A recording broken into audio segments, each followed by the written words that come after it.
welcome to Frankly Festivals, a new podcast that will explore the ecosystem of film festivals and filmmakers in an attempt to demystify each other's pressures and interests in order to foster greater cooperation, understanding, and a stronger industry. I'm John Gann. And I'm Bart Weiss. And I'm sure you're wondering, who the hell are these guys and why should I trust them and their combined 55 years plus of experience? Have we really had 55 years of experience? Are we really that old? Unfortunately, we are, yes. I'm Bart Weiss. I went to film school like in the 70s when all good people went to film school. I made a film, a half-an-hour film, and it got played in a lot of film festivals around the world. And I really had a great time. The experience of seeing my work with people I didn't know was truly amazing. And then later on in the 80s, I saw that there was all this video stuff going on and nobody could figure out what to do. So I started the Dallas Video Festival, which I ran for 34 years until I decided I didn't want to do it anymore. I've also taught filmmaking. I've taught a class on how to run film festivals. I produced a TV show on the local PBS stations in the state of Texas called Frame of Mind. I have another podcast about documentaries you should check out called The Fog of Truth. And I love talking about films, making films, and connecting people who make films. John, who the hell are you? I've also had a long career in festivals, not as long as yours, but close. Back in the 90s, I had a short film that played around 40 festivals around the world. And during that time, I took the year off and I traveled from event to event. And I came to believe that festivals were more interested in sponsors and parties than films. And since I made shorts, that was especially true.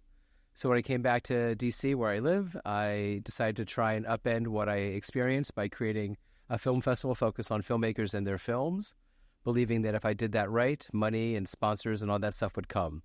And so with that, I started the DC Shorts Film Festival, which I have since left, and it's still going strong, thank goodness. And around the mid-2000s, a new conference had been developed to bring film festivals together.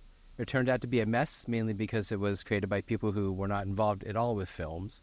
But knowing that the key to making all of this work for both filmmakers and festivals was an open line of communication, I started a simple Facebook group, which now reaches more than 4,000 film festival professionals. And then I built on that. I developed a sidebar of festival-specific programming at the largest conference for film distributors and art house theaters. And this eventually merged into the creation of an organization called the Film Festival Alliance, which is the first association dedicated to creating a professional environment for film festival organizers and workers. Which I believe you ran. I did run, and then after I ran it, one of our guests ran it. But I was ED for 3 years, and through that time, I have also consulted with festivals. I programmed and juried more than 100 festivals around the globe, and I've been on the ground floor creating festivals in the U.S. and the U.K., and there's a lot more, and I'm sure I'm missing a lot of it. Didn't you write a book about film festivals?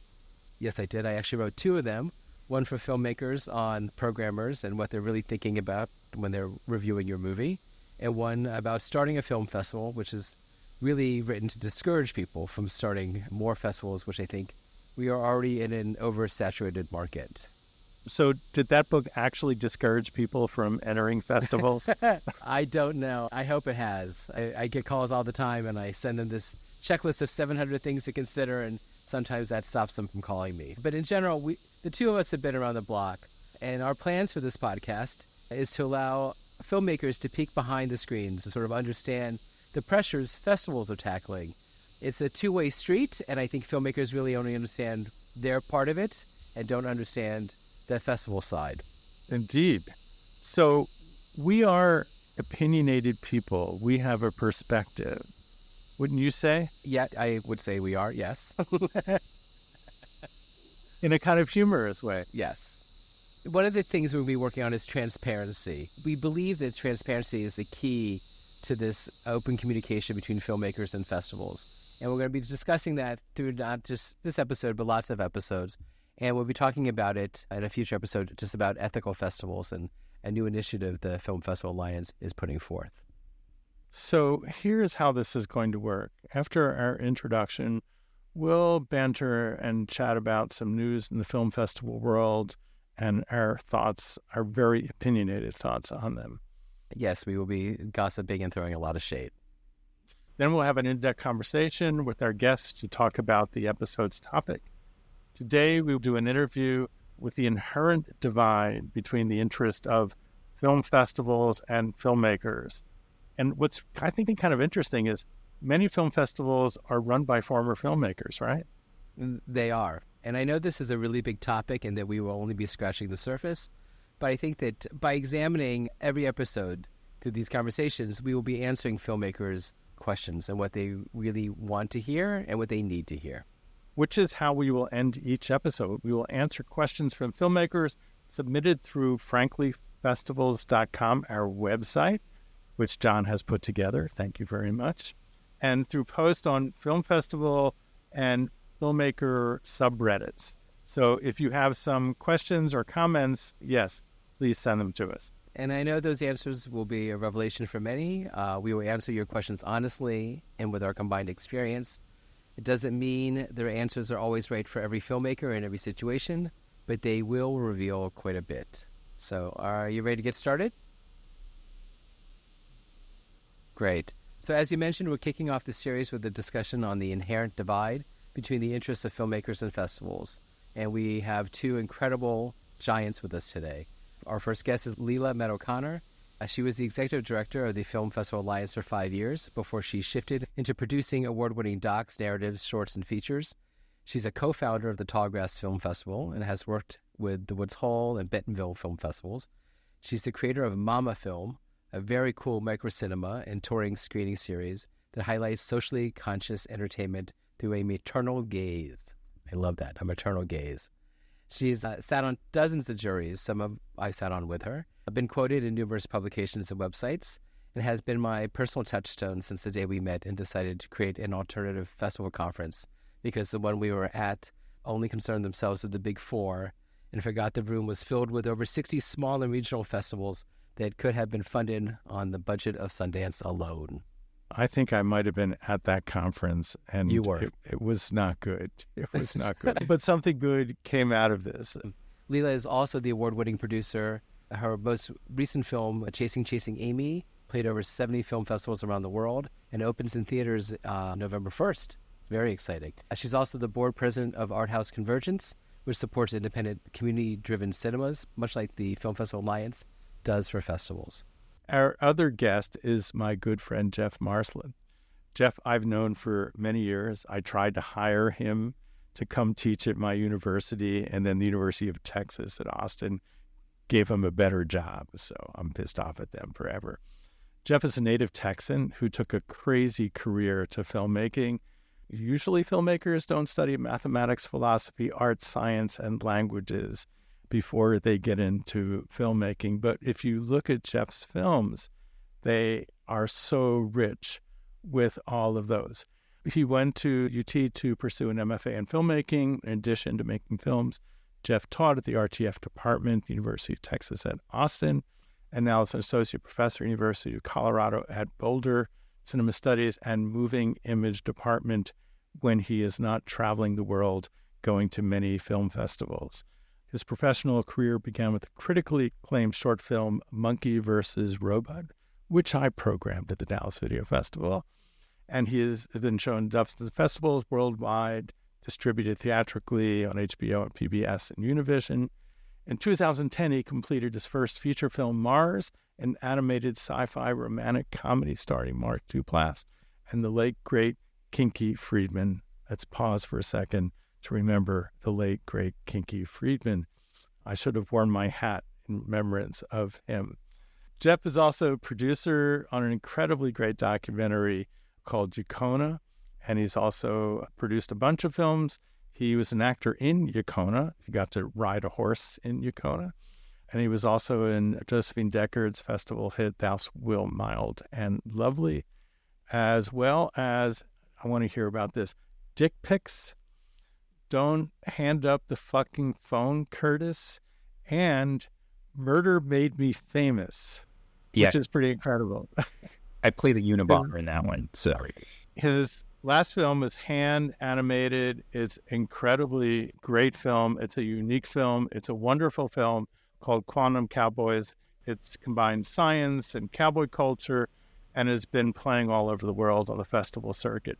I can think of nobody better to be our first guest than Jeff. Thank you very much. Of course, I'm happy to be here. All right, so Jeff, what was your favorite festival experience? You've had many. It's really hard to pick what favorite means. As a filmmaker, the first thing I'd say is all of the film fest experiences, not all of them, most of them, my favorites are going back 10 or 15 years. The festival landscape has changed. I also got older, so maybe that's some of it. But as a filmmaker, when I go to a festival, there's different things you can get out of it. And one of the things you can get out of it in the beginning of my career that was maybe the most helpful was building a community, the people that I end up working with on future projects. Trieste Kelly Dunn was the lead in my second feature, Loves Her Gun, which won the Lewis Black Award at South by Southwest. And really, I made that film with her because I met her at the Nevada City Film Fest when I was playing Mars, and we hung out and got along. And so you find people, and I think the same, I acted in Josephine Decker's film because we met at South by Southwest. So one of the things is meeting people who are at your similar level that you creatively connect to. And if you're not making films in New York or LA, there's not a ready-made community to meet the other filmmakers. That if you're like me and making films in places like Arizona or New Mexico or Texas, you need these events to meet the other collaborators that you want to work with. So that's one major thing. So I'd say there's some festivals I enjoyed most for that reason. Festivals like Cucaloris, festivals like Tallgrass, festivals like Nevada City.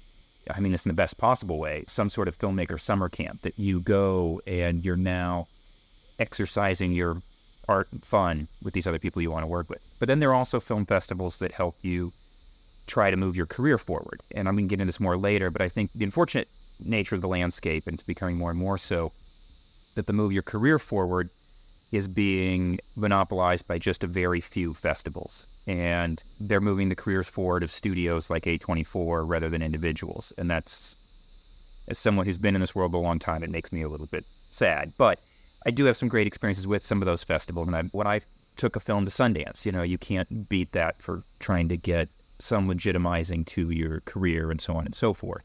And then there's the third, which is connecting to audiences. And some film festivals are just better at filling a room full of people who wouldn't have otherwise seen your film. And if I had to say deep down which one is the favorite at the moment it's happening, I think it's those filling those rooms and watching your film with a full house full of people that wouldn't otherwise get exposed to it. Those are definitely the night I go back to my hotel room and I'm the most full of joy. And I'm like, oh yeah, that's where I do this. But there's three different ways of saying favorite. I think I've actually attended something like 200 festivals. So I've been to, it might be like 180, but it's well over 100. And I would also say that I find things to enjoy in every one of them. And my career started with Monkey vs. Robot, a little festival that doesn't even exist anymore, Microcine in Baltimore that Skiz started. I beat a Don Hertzfeldt film there, and that really helped my career start. So sometimes your career starts from a little tiny one. It takes a chance on someone like me who had no track record whatsoever. Premiering my first feature, Mars, at South by Southwest and getting put in the smallest possible theater and then watching the crowd get turned away because I got a 70-seat theater for the 700 people in line was great in its own way, also sad in another way. But that was a great experience. Taking the Phantom to Sundance was a great experience. But I think that deep down, if I had to say the ones I've really enjoyed, and this is a long-winded answer to your question, but I loved my first trip out to Tallgrass. I loved my first trip out to Cucaloris. I loved my first trip to Nevada City. With Monkey vs. Robot, Dallas Video Fest might have been the first one I attended with it. And you're so new to it, that's also a really special experience because suddenly I've got a room full of people watching something I made. So there's a long answer.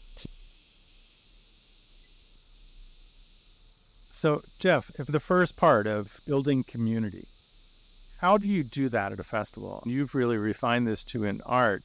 Some people go to a film festival and they're like, I don't want to talk to anybody, and they just watch their film. But you really find a way. What is your secret sauce in that? I mean, I made The Phantom 52 as a ghost story. And for those of you who haven't seen my movie, you can watch it for free on Vimeo. Stars Tom Skerritt. It's great. It's 7 minutes. But it's my idea of a ghost story. And one of the things that I feel like is the main character is maybe a whale that speaks in a frequency no other whale can hear. The character is maybe an actual non-corporeal being. But the character is also maybe just someone who no one ever responds to. And I wrote it from that part of my heart that for me, I make films, I make art, even teach. because I like listening to people. I like talking to people. I like connecting to people. That's something that makes my heart happy, is just that way of speaking with people and learning about them and telling about yourself. You got to do that when you go out in the world. And I think if you go to festivals and you go to screenings and you talk to filmmakers whose work spoke to you and you show up to the party, whether it's lame or good, if there's 12 people there, be one of the 12 people sitting out by the little campfire. I don't know. There's no networking to be done. I'm not going to sell my film here, but I still can talk to some other people who came into town and showed their work. Last summer I ended up at Oak Cliff with one of the guys from Negativland and Alex Cox, and we're talking about films. And God knows neither of them is going to help me with my career, but I can connect and I can enjoy that. I've been lucky enough to build a network because I do think I'm someone who isn't afraid to just talk to people about their films. And again, deep in my heart, that's what I thought festivals were about. I thought it was a place. I'm so sorry about the hiss. I'm sitting here just to get louder, but I think that festivals should be a place for programmers to take chances on films that larger audiences may not even want to see. Some people might not like. They don't have to be movies you get in 8 minutes. But I was going to say that I think that when you make festivals about work that you can't see anywhere else, that is work that does something you've never seen before, that also makes people talk to each other. The other secret sauce I have is go see the movies. Don't go see the A24 movie that's coming out next week that you can watch next week on your streamer.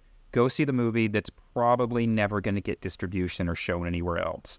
Because if you see that movie and talk to other people in the theater about that movie, you're going to have an experience that can only happen that weekend while you're at the festival. If you see the movie that's opening next week, you're going to read 200 reviews of it. You're going to have other people talk about it. I don't know. That's my secret. Go see the weird movies. Talk to the people who are there. Find the filmmakers, talk to them. I'm a filmmaker. Nothing makes you happier than when someone actually wants to talk to you about your film, because we're not rock stars. We're not the lead singer in a band. No one's buying a t-shirt with our picture. You show up, you show your film. Mostly people don't care you exist. I showed Quantum Cowboys in the Atlanta Film Festival, and a guy came to the screening, and I had met him 10, 12, however many years before at a screening, I think in Birmingham. Think it's Sidewalk. I'm pretty sure it's at Sidewalk of Mars. And he was like 12 or 13, and his mom took him to this movie. He really liked it. He talked to me there, and he found me at the Atlanta screening. You probably don't remember me, but we met 10 years ago. I did remember him, actually, because I think we might even be Facebook friends. Like, I totally remember you. I had a great evening talking before we watched another movie. Again, as a filmmaker, that's awesome.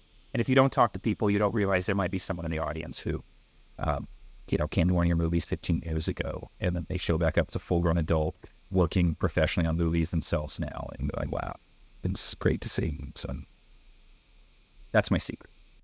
So that's great. So Leela, before you were with FFA, you ran Tallgrass for many years. You were one of the founders of Tallgrass. Can you talk about creating a festival and nurturing it to the point where you finally left? Because you left at year, 20, right? Or 15? Yeah. I think year 15, yeah. And if I'm not mistaken, Jeff, didn't you cut off your hair in the Tallgrass VIP lounge? I didn't actually get a haircut, but I got a perm. So it wasn't quite a haircut. You had hairstylists, and they were like, oh, we can perm your hair, because my hair was to my shoulders. So when I left, it was shorter visually, but because the perm I got it. Okay. I do remember that. But yeah, I think, to Jeff's point, it is these smaller regional festivals where you're really going to find that community, audiences, other filmmakers, potential investors. There's a lot of money in little cities, that you just don't know about, and you never know who's sitting in the theater watching your movie.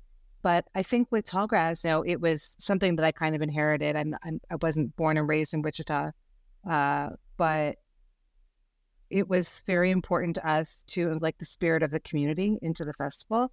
And I think the festivals that do that best are places, Tallgrass, we did a bus tour for the filmmakers and showing them around the city and trying to show them a bit more about the characteristics of what being in a place like this is like. And again, so many filmmakers I know, including myself, every single filmmaker that I'm working with, I've met at a festival, half of them at Tallgrass.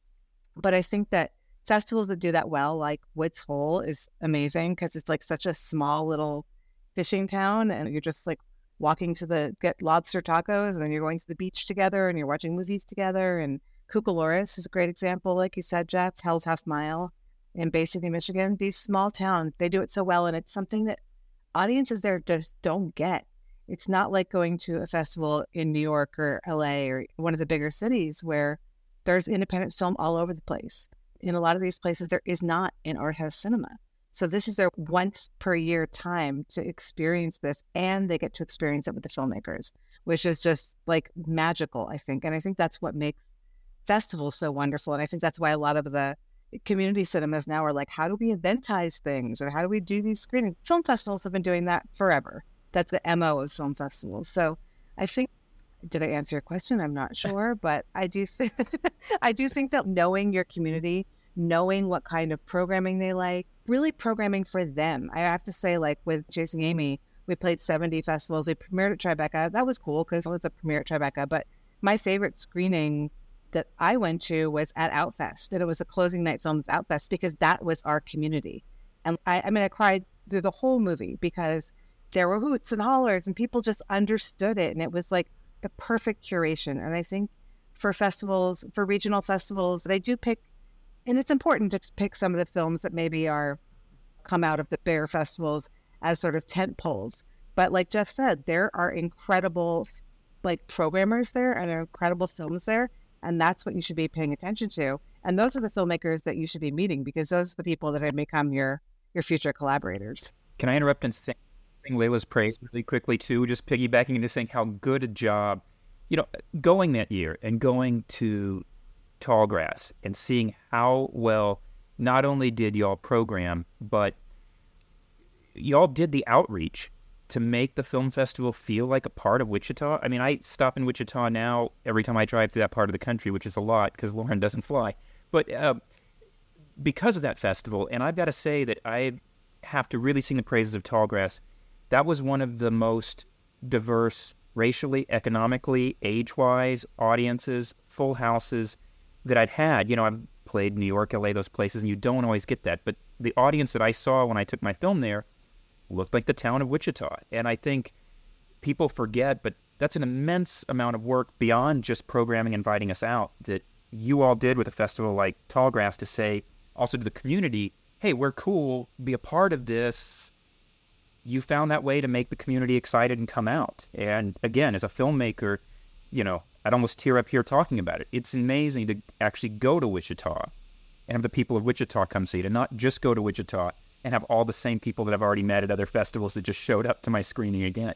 I love that. And I think it's a true testament to like the regional film festivals. Like, I mean, you mentioned Sidewalk. There's so many of them. Cleveland is a bigger city, but they do it so well too. They really take care of their filmmakers. And I think like it's going to places like that just are so hungry for this kind of programming and these guests and this interaction and this engagement that they just don't get.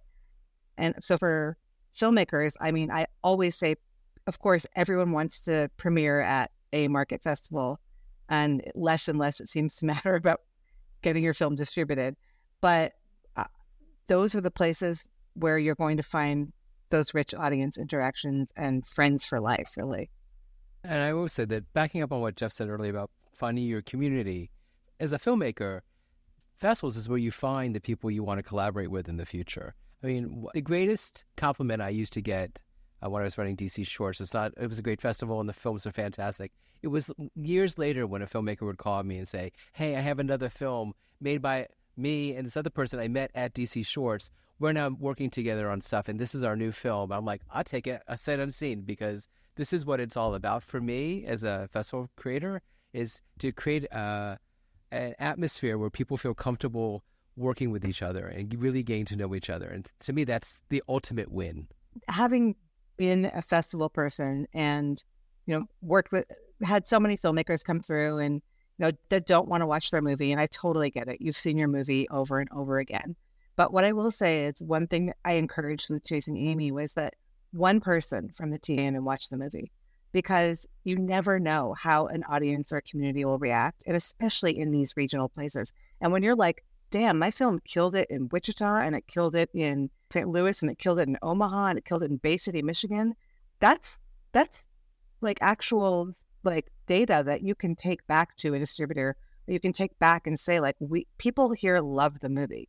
And so I think it's like really important to maybe just have somebody come along with you to be your watcher. I don't know. I totally get being tired of watching your movie, but I think it's important.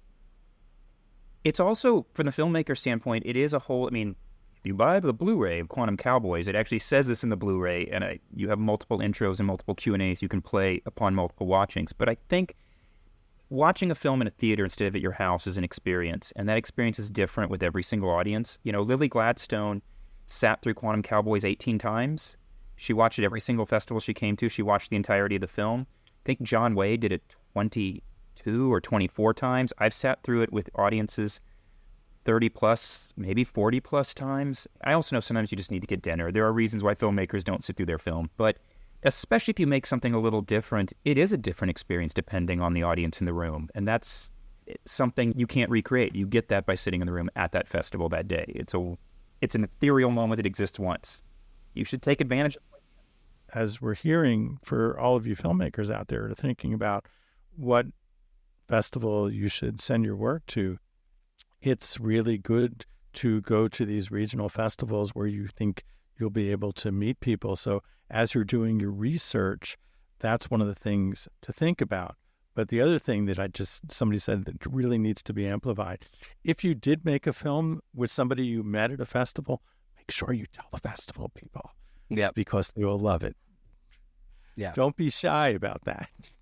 So there's a lot of things we've talked about so far that seem to align between filmmakers and festivals. What are some of the things you feel are out of alignment?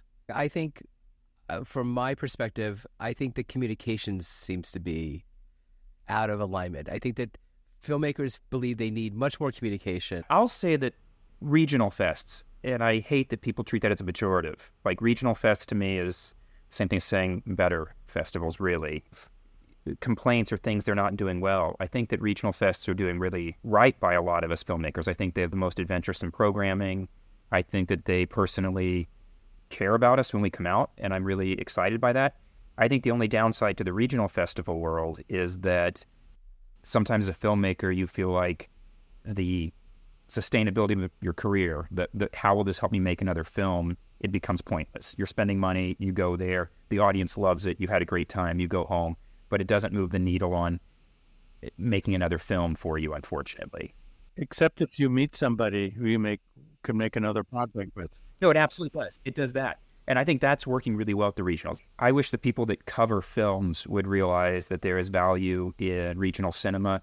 Pick 2 or 3 regional festivals and send someone to cover it, to cover the films there, so that those regional events also have a sort of business boost for us. From my part, the regionals are actually doing, I do feel communicated to usually by the people who run the festivals. I feel treated really well when I get there. I just wish that the outside industry looking in at regional events would recognize the huge value of regional events and cover them in the press.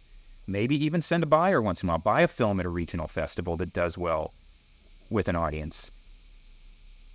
It would be hard for me to throw that request at the regional festivals because it's not like they're not denying me that. I know they would love to have that type of coverage too. The industry as a whole just isn't responding to that.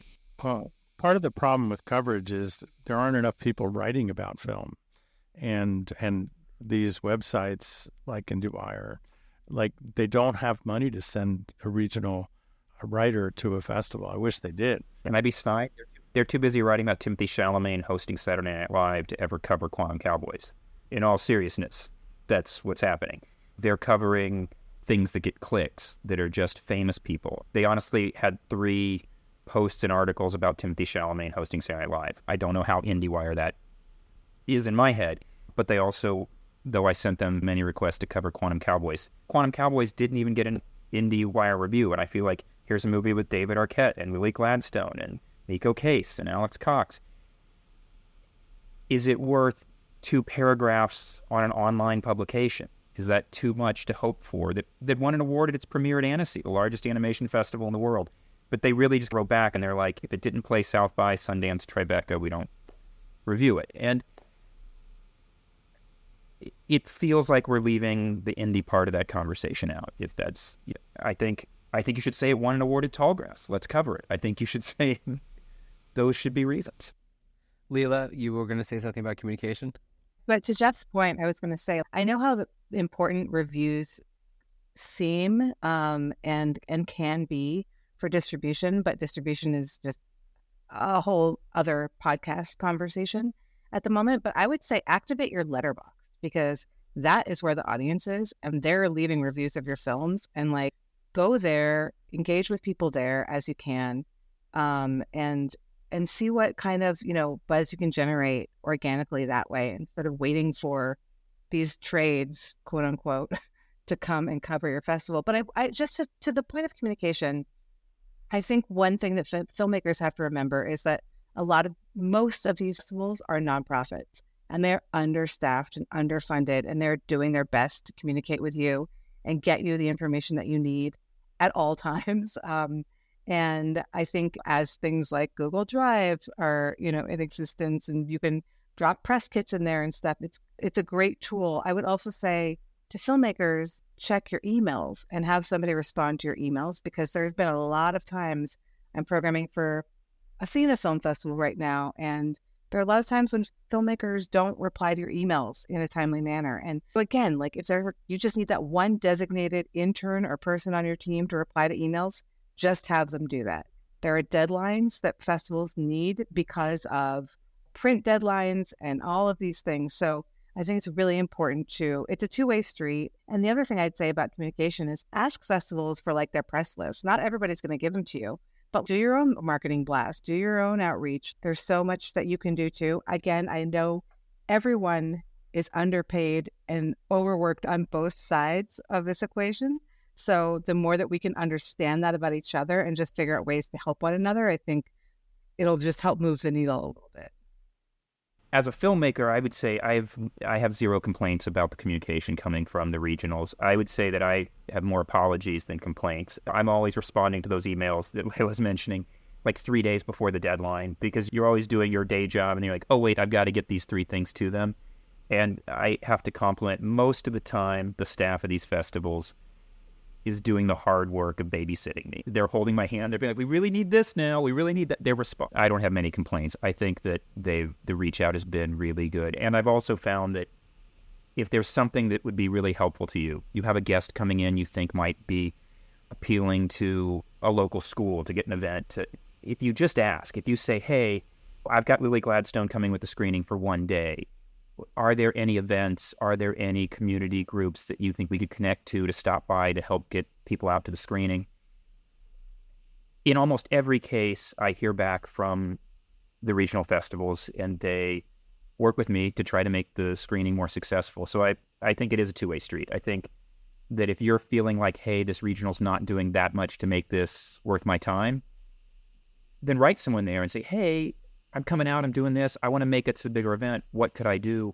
And they'll almost always respond with a good idea, with ways to help you. So make it a two-way street. I don't think there's a lot of regional festivals run by people who are doing it for the money. They're doing it because they love doing this, because it's a lot of work for nothing. So you've got to remember that the person you're talking to at that end, they're doing this because they do want to promote you and because they do want to introduce their community to your movies. So as long as you're not saying, hey, give me something, maybe they won't respond to that. But if you're saying, how do I make this event that you're trying to throw to help both of us better, they always respond. Yeah, and to be honest, they're also probably coming from their day job as well. Exactly. So also look for those email responses at 2:14 in the morning, because that's when they're usually coming. That's true. And make sure you send us the DCP on time. Maybe even test the DCP before you send it. Oh, my God. Oh, what a... There's an idea. There's no my. sound. Oh, my. Oh, yeah. I was at a screening in L.A. For Mars. This was nobody's fault, really. DCPs are still pretty early. It was like 2011, maybe even 2012. But with DCPs, for an educational moment for everyone out there, you have 45-minute reels of sound. And if whoever's copying your DCP over copies the picture and then copies over only the first reel of sound, you will be at the theater when the sound stops playing. Make sure you copy all 3 reels of sound for your 90-minute film. That's a little PSA. I remember being in a screening and I was like, oh, the sound just stopped at 40 minutes. Oh, God. With that communication, festivals write these emails with the intention of providing you with all the information you need. And when filmmakers don't read those emails, that's where a lot of the big problems happen. I know, Bart, you're laughing. I can see Leela smirking. But this is a problem. I can't tell you how many times I sent out emails with deadlines and people then write back, what's the deadline for this? Did you just look down 10 lines? Could you read the email? I'm glad that you opened it because you're one of the few that will. But to digest what you've read and then make action plans towards that. Maybe festivals need to start making TikToks or something instead of writing long emails. TLDR. Oh, God, if that happens, I'm just going to be the worst. I'm going to be like, I've never installed TikTok. I'm not going. But also, and this is a life lesson outside of film, I think, for everyone, too. If you're dealing with a festival and deadlines are happening, whatever, also, if you're the filmmaker, you don't need to get mad. Don't write them back in a panic, like, what is the deadline? You might have missed it. They might not have sent it. Either way, it's okay. Just be nice. Ask questions when you don't know. It's amazing how much, Bart, you asked at the beginning, how do you make a good network? Also, just be nice to people and listen to them and know that stuff falls through the cracks. It doesn't mean they hate you. It doesn't mean they're trying to rip you off. It doesn't mean they're trying to sabotage your film. It just means ask again, roll with it. Sometimes you get to a festival, and I won't say, there's a festival I love. I participated, I've been on their jury. One year, my film just didn't play. So I think they could have fixed a few things there, but you roll with even that. Like, you show up and they forgot to download your DCP, so you ask everyone to leave the theater and you say, I'm sorry. Or they forgot to put it on the schedule. Festivals. Or they left you at the airport. Twice. It happens. Even when that happens, I think the best thing is to just be like, we did. We eventually got you there. The other side of that is both sides are doing this because they love to do it. And so being nice, we're all in the same universe, really. And it just makes everybody's life so much better. I agree. There is no reason to pull the diva card. I used to say at the festivals I was running, there's one diva and it's me. I don't have time for your BS. I've got lots of moving parts going on. You just need to attend your one screening. But that said, yeah, because badly behaved filmmakers are discussed among festival people. To each other. We do talk to each other. And if you behave badly at one festival, that's usually an indication you're going to behave badly at another festival. And it's not that we're warning them about this. People talk, and people do get bad-mouthed because of their poor behavior. I once had a filmmaker, well-known filmmaker, who trashed a hotel room. I really trashed a hotel room. Cost a fortune to fix. I made sure I told other people, like, don't invite this person because they might do this to you and you're going to be out thousands of dollars and there's not much you can do about it. I've had very few filmmakers that were just real trouble. And many of the people working for me are volunteers or not getting paid well. And the idea that somebody is just being nasty to the people I love is very hurtful to me. Humility goes a long way. What can be done to better align some of these interests between festivals and filmmakers? I feel like a broken record. The sad thing is I feel like some of the alignment that I'd love to see is out of the filmmaker or most festivals' control.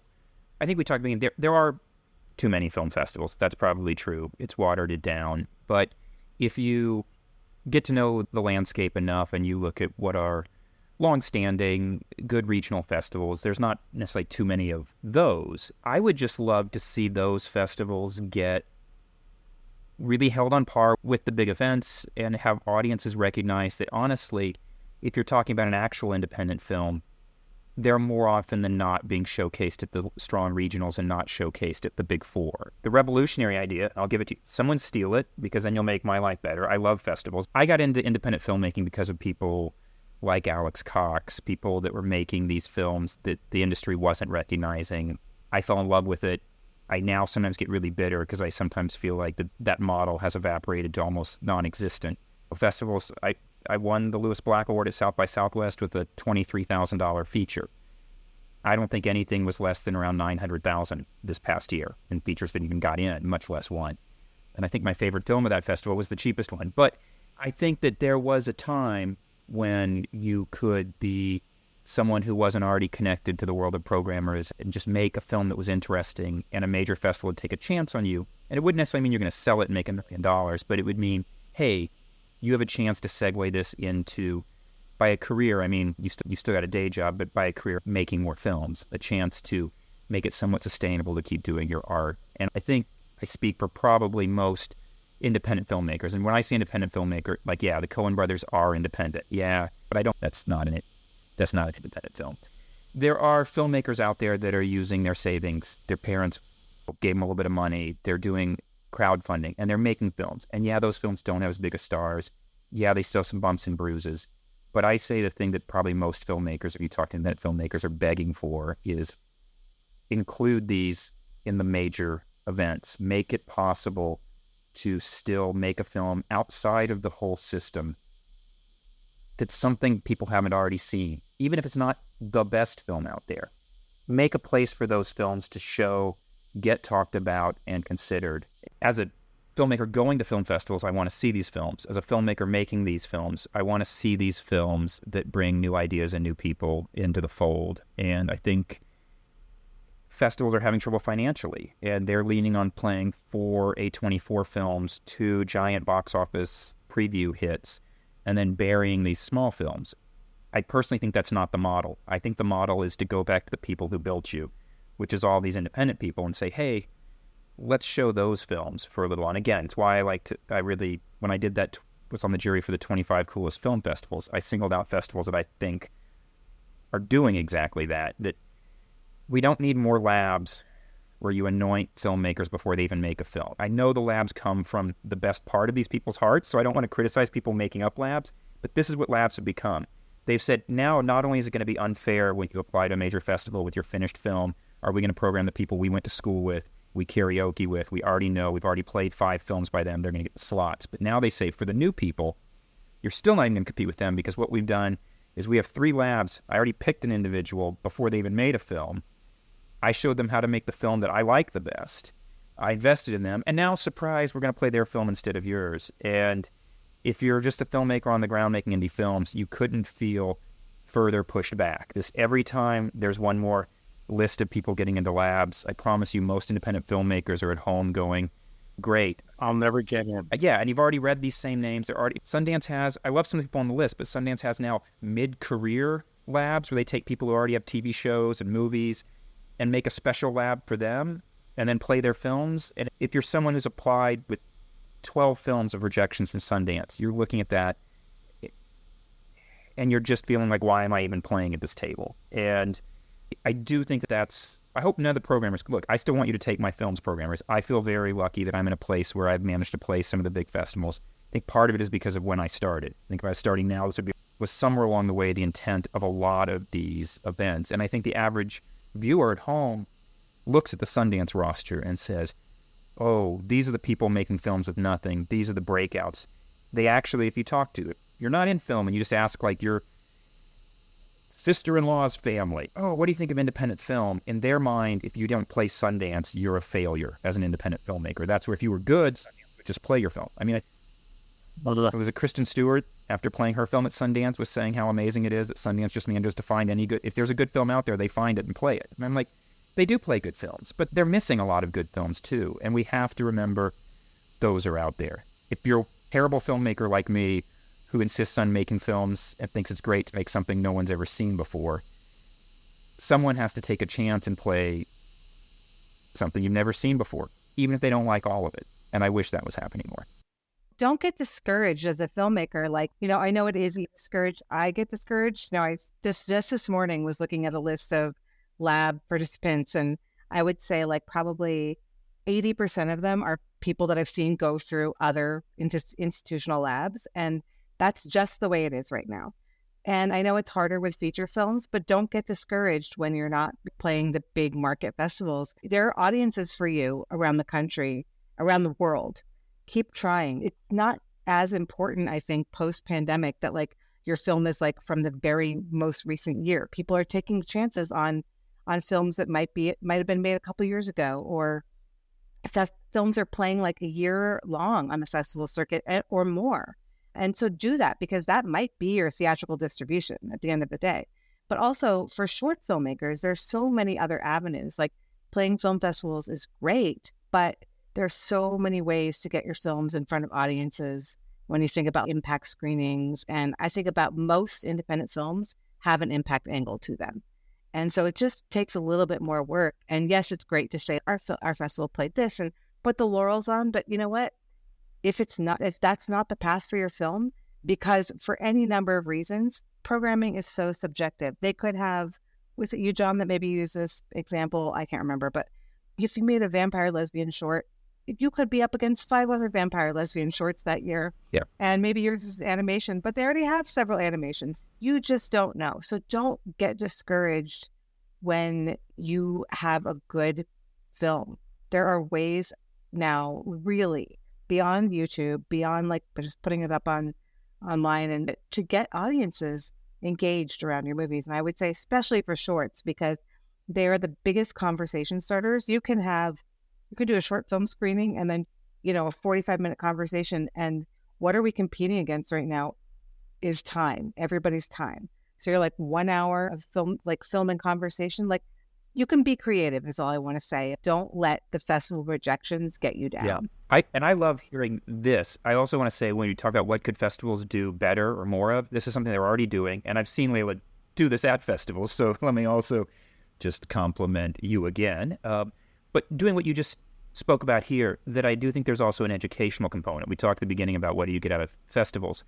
The more often festivals have panels and times for people that do have more experience to talk about because I think we have to fight for ourselves a little bit too and take this on ourselves, is you can't just wait for the Sundance and the South by to sell your film and make that your film's future, because most films aren't going to go there. Even in the best case of scenarios, they're not going to go there. There's just too many films for that to be every film's path. So learning, what else can I do? What kind of community outreach can I do with my film? What other venues are there? I think your advice is amazing, and that's a great thing for festivals to serve cocktails so you can lure the filmmakers in, and then get these first-time filmmakers to listen to that, to actually hear there are lots of ways to navigate this. Okay. So indeed, drinks are always a good idea with filmmakers. And I think this whole thing about Sundance and all of that, I think go back to where we started with Jeff. What inspired Jeff and made things happen was going to a bunch of regional festivals and building community. And that is like such the opposite of trying to deal with the Sundance experience. So part of this is negotiating your own expectation of what you can do, and then trying to find a way to make that happen. I have a dream. This is what I started to say earlier, and I distracted my own self. Please, someone steal this idea and just take it. But if the Olympics have been on. I've been watching the Olympics. If you watch sports, people play their high school, and then they play regionals, and then if they keep winning, they go to state, and then they play a national event, and then they eventually go to an international event. If you're a basketball player playing at the Olympics, you've started regionally and built up a fan base, gotten better. If you're a band, you play your local bars, then you have your regional tour, and then you have your national tour, and then you open for someone. If you make films, you have to be anointed at your very first screening as one of the winners, and that's played, and your career is based on that. So it would be as if you were a football player, and your very first game you were ever allowed to play had to be the Super Bowl, and we put 4 people in charge of picking the Super Bowl participants. If film flipped, this is what I would love to see happen. This is my dream. Hopefully someone's listening to this and takes this dream. It's impossible to ask the Sundances, the South Bys, the Berlins, the Cannes to actually sit through and deeply consider every single film that comes in, because the numbers of films that coming in are numbers like 17,000. That's an impossible ask. That's not fair to ask of any programmer. So I get that. What if there was a world where the same way the Academy Awards for shorts and stuff works, where you now have 200 accredited by a major festival events, and the only films that an event like Sundance considers are anyone who won any award at those 200. So now they've got 1,000 films coming in to consider instead of 17,000 films. I think that we would create a really true diversity, because now you could win over an audience at any one of a number of regional and specialty places. You could say, did my film resonate with people in Wichita? And, oh yeah, it resonated in Wichita.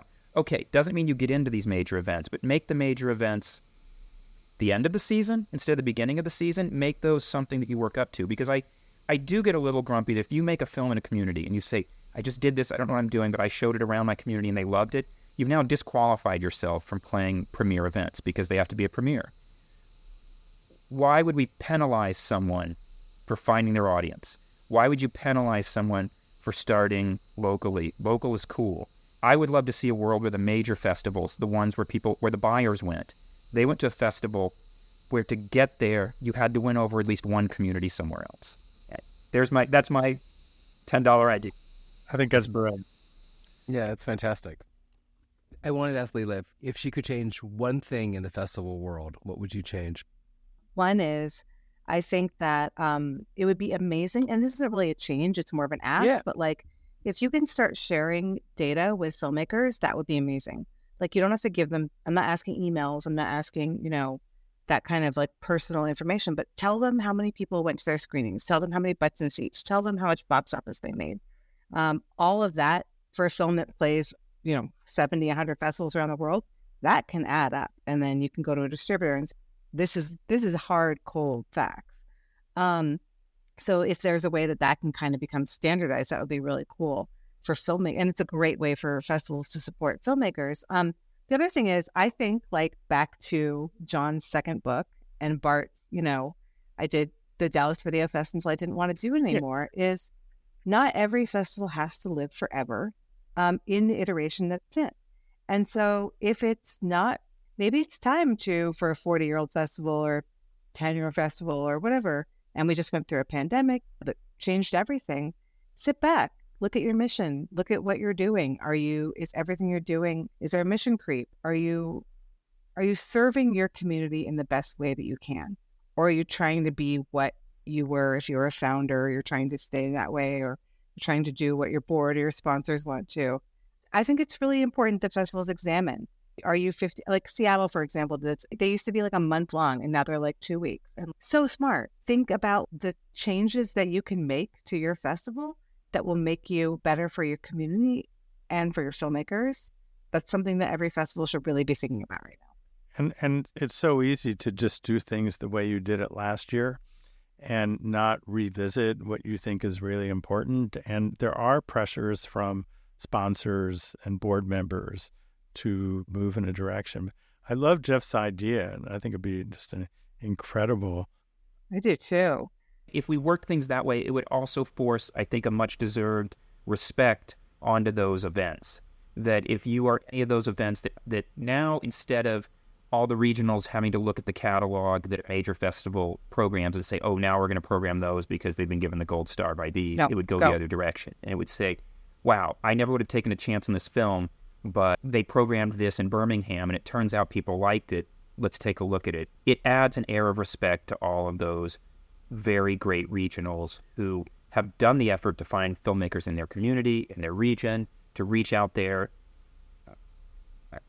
I'm a broken record, but I feel like championing the major regionals. So Jeff, as we're talking through this, I don't think the dance will take this as an idea, but what if another festival emerged that was just this on a national level? I think that there would be smart distributors who would attend that festival. I think there would be smart press that would attend that festival. I think I'm not naive, the entirety of independent filmmaking from a financial standpoint is a train wreck at this point. I get that people aren't buying films because they're not making money with the films they buy. Like, all that stuff is real.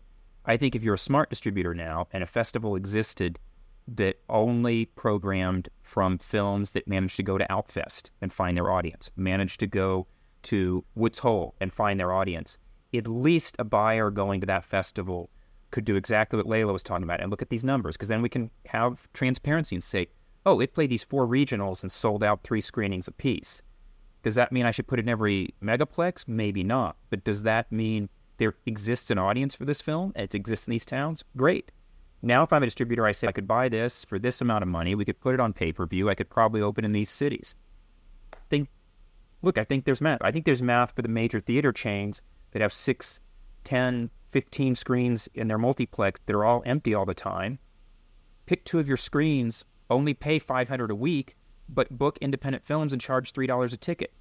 I make films for less money. I can afford to get less money per screening. I think there's a lot of us that are making films for the kind of numbers that if you could get bigger theaters to just devote, a theater is going to be empty anyway, pay you a few $100, play your film for a week, and charge $3 or $5, somebody's going to go. People buy clearance clothes. People will buy clearance movies.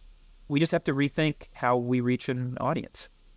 Yeah, and to Jeff's point, I think one of the coolest new film festivals that I've seen emerge, I think it's coming into its second year, is a festival called Proof at American Cinematheque, and it's just taking shorts that are proof of concepts or features. And they're in a great place. They're in LA, so that's perfect. But when I have talked to several people who've been interested in starting festivals over the last couple of years, I'm like, pick a lane.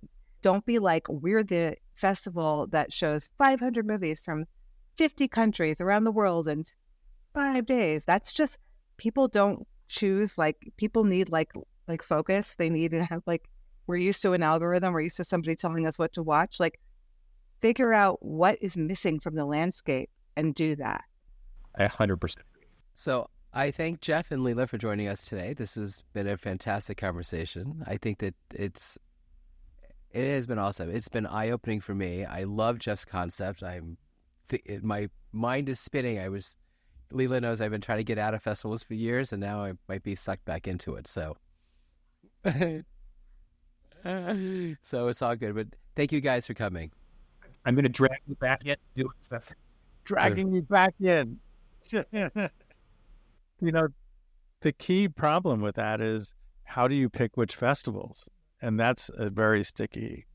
I think maybe Layla opened my eyes, because I often think, how could this end it? And I think listening to you talk about the need for transparency about who's attending and how many and so on and so forth, I think the transparency in that data is how you pick festivals. You reward festivals that have found a way to connect screenings to the audience. And you say, okay, if you can prove yourself a festival that's successfully getting people in to watch these, then we should listen to what kind of awards come out of that, because you're doing something right. Exactly. And very tangentially, the popcorn list that Barbara Twist and I started was really just about going to festival programmers and saying, what films did you program at your festival that don't have distribution that people need to see?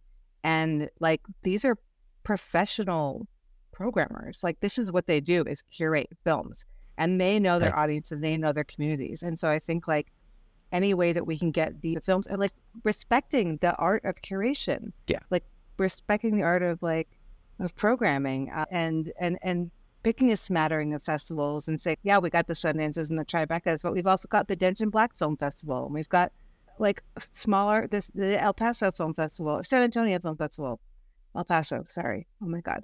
Can you imagine how fun it would be to go to that festival that is programmed full of undistributed films at the end of the season? Good films that all these programmers loved. I would, again, if you're a buyer or someone reviewing, I would love to go to a 3-day event that's nothing but films that didn't get picked up. It would be amazing.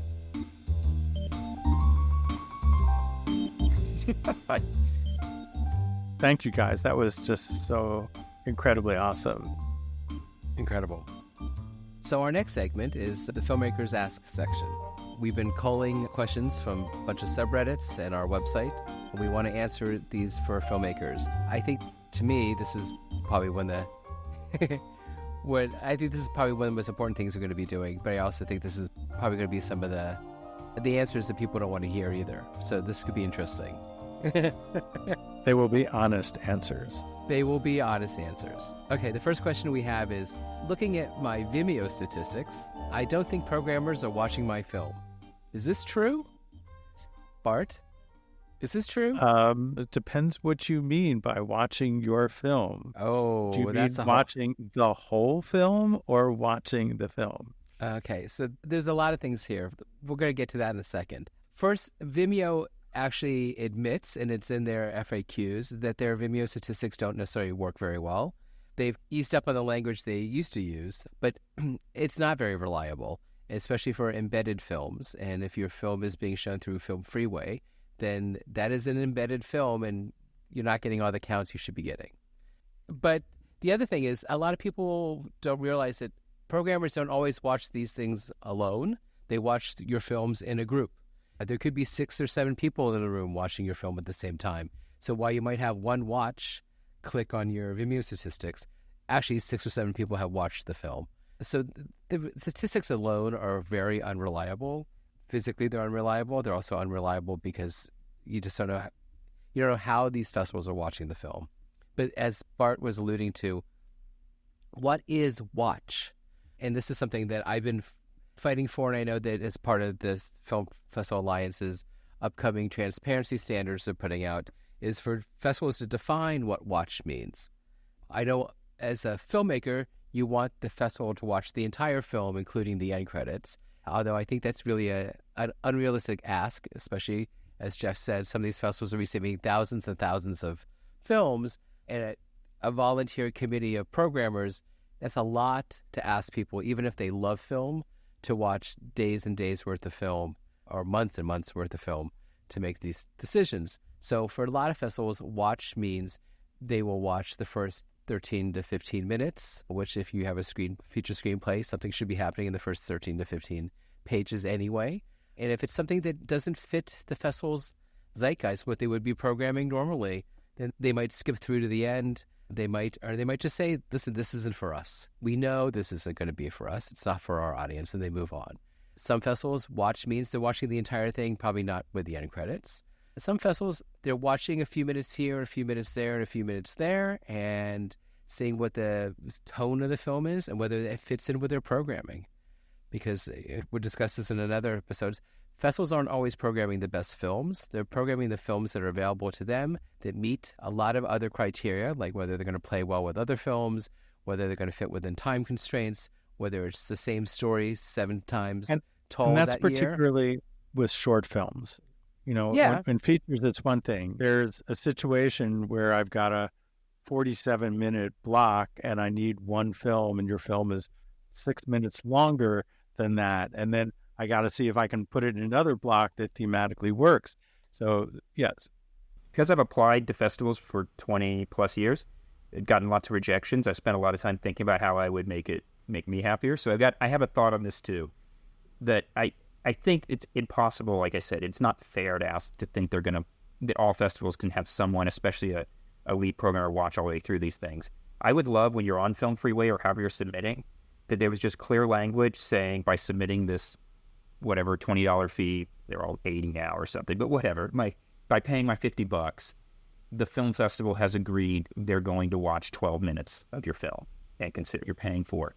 And then I would love just a simple box that says, as a filmmaker, which 12 minutes of your film do you think best represents your film? So that also, if you know this is where it shines, this is where I probably could hook someone into watching the whole film, you don't have to hope that's accidentally what they landed on. Tell them I want you to watch minute 20 through 26. That's where my film shines. I think also if I'm a programmer, it makes it a little easier. That's a great idea. It really is. I was just on a grant review panel, and they did the same thing. They asked what minutes of the film, and that made it so much easier. It makes it easier. It makes me feel more like I got seen with my project, and it makes it easier for the programmer. Brilliant. Something we should be discussing amongst ourselves. But yeah, I think it's a great idea. But in general, festivals are watching your films. They are considering your films. I know of only 2 festivals that do not guarantee to watch films. They also don't charge a submission fee. And it says in their rules up front, because we have no submission fee, we don't owe you anything. We program until the time we feel we have enough films. And I love that. That's like they've told you exactly what you're doing by applying. And this is one of the things I've been fighting for these transparency standards is, again, this open line of communications. And I think that if filmmakers understood what they were getting into when they sent their film in, what watch actually means for that event, then that the festival has done their job explaining, and the filmmaker has the responsibility of reading that information and not just clicking things in Film Freeway because they look good, but actually looking at the rules and then determining whether or not that's the kind of event they want to be part of. Okay, our next question is, what is the point of festivals when I can get so many more views on YouTube? I think we already discussed a big part of that today with Jeff's comment about community. It's about community. It's about forging friendships, etc. But there's also a sense that somebody has curated your work. and somebody said, this film we think is good, which is very different than just saying these people watched it there. And that could lead to other things as well.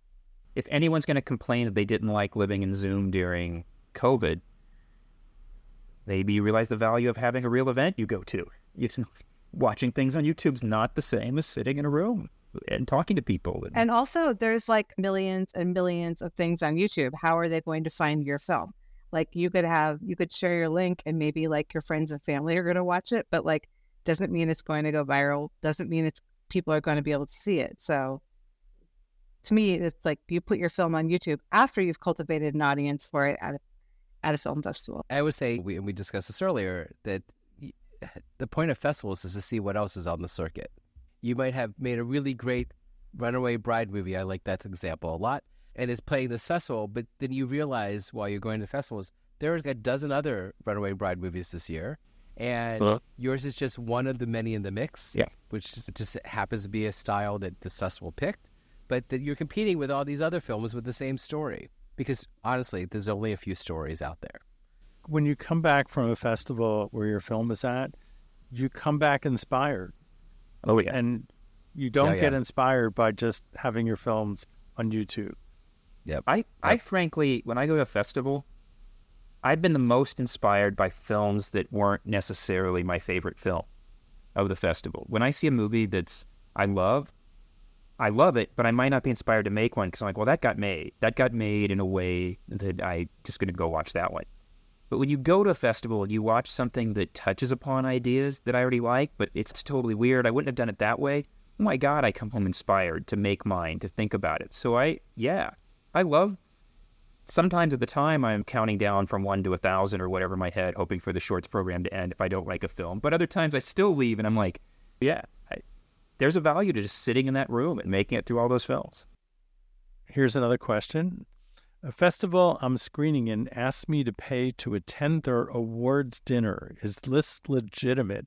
And Jeff, has this ever happened to you? They send these all the time. Things, dear scam artists, things you don't need to do anymore. One is don't send people like a thing after they've already paid to apply to your festival. It says if you pay this extra amount of money, you're more likely to get in, or we're going to send this press thing out to the programmers, or this is the money for the event at the end. Now, I'll put an asterisk next to it. There are sometimes events. Let's say you have a film festival and it has one screening at the end that's open to all the public and there's a certain fee. If there's one event, I can't go to a festival that's some kind of gala thing. Sometimes it takes extra tickets. So I do want to put an asterisk and say I've seen places where it makes sense. But as soon as you start to feel like they're just hitting you up for more money, you should run from that festival. But Jeff, if there's a gala and your film is up for an award at that gala, do you think you should have to pay? No, absolutely not. I'm just saying occasionally there's something like, oh, there's a joint screening at the Met with an opera play. So I still think if your filmmakers bothered to come, you should give them free tickets. I do think filmmakers should always get free tickets, but I'm just saying once in a while there might be a reason there's a separate thing. Rarely. And it should never be something that you're just getting sent these, do you want to also buy this? Because you've made a film. You've spent the money. You're kind of Charlie in the Chocolate Factory. You got the ticket. Just let your filmmakers go to everything when they get there, and they're going to be happier. So the festival that is doing this, by the way, is a legitimate festival. And I think that it's a budget cut thing more than anything else, that they can't afford to give everyone this expensive dinner. I think that they will allow the filmmaker to attend the event if they didn't eat the dinner. I know that's crazy, but this is unfortunately the budget situation they're in right now. I think it's tacky, but I get it. I don't think that in this particular instance that it delegitimizes the entire event. But I do agree with you. There are a lot of scam festivals out there. Or not, I take that back. There are scam festivals out there. There's not nearly as many as everyone thinks there are. There's a few dozen. And they're very good at getting those emails out going, hey, for $50 you can get this award, and for $200 you can get a bronze award, and all this, there's all this BS. In this instance, on this particular question, that festival was legit. It just was a tacky ask. Yeah, but let me say, though, if you're already spending your own money to get to a festival and they are asking you to pay to attend a dinner, like, don't do a dinner. Do like a cocktail hour or something with like free pass apps and a cash bar. Like, that is totally fine. Don't make filmmakers pay extra to do something when they've already,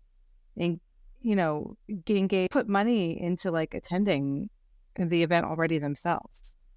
Because I agree. Like if you can have an event, let's say you want to have fancy steak, you can't feed me. Then have a side place where people can buy their fancy steak if they want, and give me a Coors Light and some chip bar. It's fine. I honestly say as filmmakers, we like a fancy meal or whatever, but honestly, it's more about having enough things to attend and mingle. I actually, if I think about like when a festival's planned really well, I love to get an itinerary. That's another. You asked what things can they do. Just give your filmmakers like a printed up itinerary in the bag at the beginning, because we don't know what's going on. We just landed there. Sometimes you don't know anybody. Let's say you're early in this and you're just like by yourself. It's really great to pull out a piece of paper and have at least 3 or 4 things a day that you know you could leave your hotel room and you can go to this thing. And you don't even care if the event's really that good. What you care about is, will there be other people who came for this festival standing around there to meet and mingle with? And it makes it easy. So I love to be like, oh, this is the Filmmaker Mixer sponsored by Interlocal Coffee Shop, whatever. And I go to all of those, because why would I sit in my room and watch cable when I could go out and see the people who are here for this? It doesn't need a steak dinner. I'm really happy to go to a thing and get a ticket for 1 free light beer or a cup of coffee, whatever the festival can afford. All right. So our last question is, do film festivals provide feedback? The short answer is yes, but you have to ask at the right time. You can't ask like the week before the festival happens.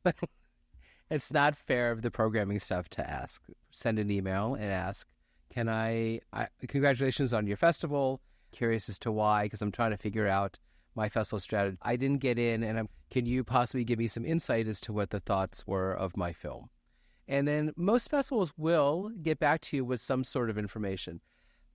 You'd be surprised how many festivals take really good notes and how many festivals take notes that just say yes or no. And so they might have to rewatch part of your film. They might have to review their notes. They might have to go back to the programmers who made that decision to figure out what their thoughts were.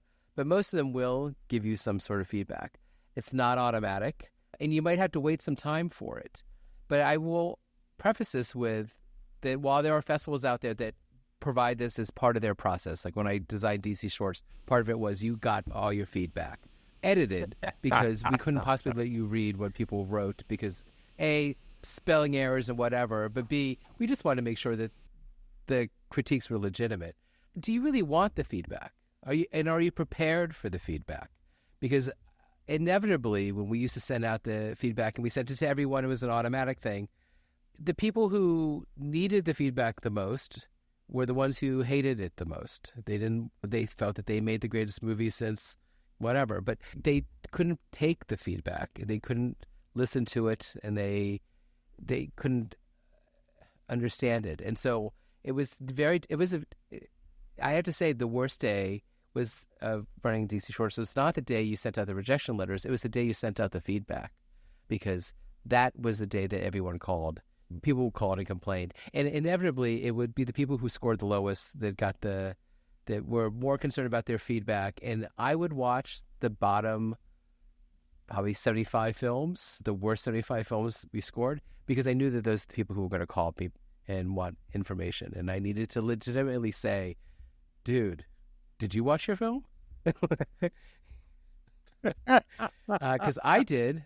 I'm sure I'm in the minority of filmmakers, but I, as a filmmaker, think I don't want / need or think the feedback from festivals is actually valuable. Not because that feedback itself might not be valuable, but I find feedback in a vacuum, it has very limited value on a film, because I agree with you. I've been teaching for 20 years as well, and the number of kids who have a project that wasn't even made for your class, and they're like, hey, can I meet you in office hours and show you my film and see what you think? And they show you the film, and then you start to give them some feedback, and their answer to every single piece of feedback is, yeah, but I meant to do. That's what I was trying to do. I'm like, then your film is perfect. You succeeded and you made a film. Why do you want my feedback? But I also get it. It's an emotional thing. It's like you made this your artistic baby, and then someone doesn't like it. And the thing you're afraid is bad, when someone doesn't like the thing you're already afraid is bad, that hurts. So you immediately have a defense mechanism, and you're like, yeah, that's what I was trying to, and like, ultimately that piece of feedback is not as useful as building rapport with someone you trust to give you feedback. So me personally, as a filmmaker, I feel like it's not saying they don't have a legitimate reason. If I send a film, it gets rejected, I'm sure they have legitimate reasons for rejecting it. I'm not sure a short email of me getting those and not talking to someone is really going to be of actual value on how I move forward. And I find it more valuable to say, hey, my film didn't get into the last 5 festivals. I'm going to call a friend of mine who I think can tell me straight, and I'll call Bart and I'll say, hey, Bart, would you watch my film and then spend 20 minutes telling me what's working, what's not?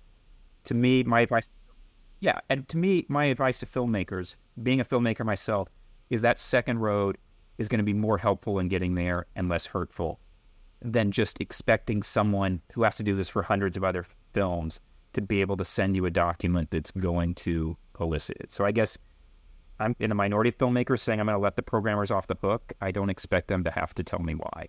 They went through a hard decision. I would agree with you, Jeff. And I think as a new parent, that's really good because you don't want people to tell you shit about your kids. So films are the same way. They're your babies. And I think you're right. I think if some festivals want to do it and it's important and meaningful to filmmakers, that's great. But I personally don't feel like it should be a standard thing across the board. Okay. Well, and with that, I think we're done with this episode. Bart, what are we talking about next time? Whatever the hell we want. No, the next time, next episode, we will be discussing the mysterious history of film festivals. It seems mysterious, but it's less than 100 years old. So there's a lot to talk about, and we will have some incredible guests to help us with that. So remember to subscribe to Frankly Festivals at franklyfestivals.com or on Substack or wherever you listen to your favorite podcasts. Also, send us questions, please. We need more questions to address at the end of each show, either at franklyfestivals.com or we just might scrape your question with the Film Festival Looker subreddits. Excellent. So before we leave, Jeff, do you have anything coming up you want to promote? I do actually have a short film that I just applied to festivals earlier this week with. So I have a new project that no one knew I was making. It will premiere at some places. It's called It Hums at Night. This is the first I've ever said of it publicly, but it exists, and hopefully people will like it because in theory I'm shooting a feature loosely based on this short in December in Northern Ireland. So I have 2 things coming up. I would love to see that. And Leela, what do you have going on? You can look for the popcorn list, which I mentioned a little bit earlier, partnering with the Gotham for the Gotham Week coming up for a day exploring exhibition and distribution. And you out there in the audience, you should all go see Chasing Amy. I highly recommend it. It's fantastic. It's a great film. A huge thanks to our guests, Leela Van O'Connor and Jeff Marslet. You've been fantastic, incredible information today. And a huge thank you to our fantastic producer, Carrie Sheehan, for managing all the back end. Thank you, Carrie. And of course, a huge thank you to you for listening and contributing to this podcast. I will leave you with these wise words. There is a festival for every film, but every film is not for every festival. So with that, good night.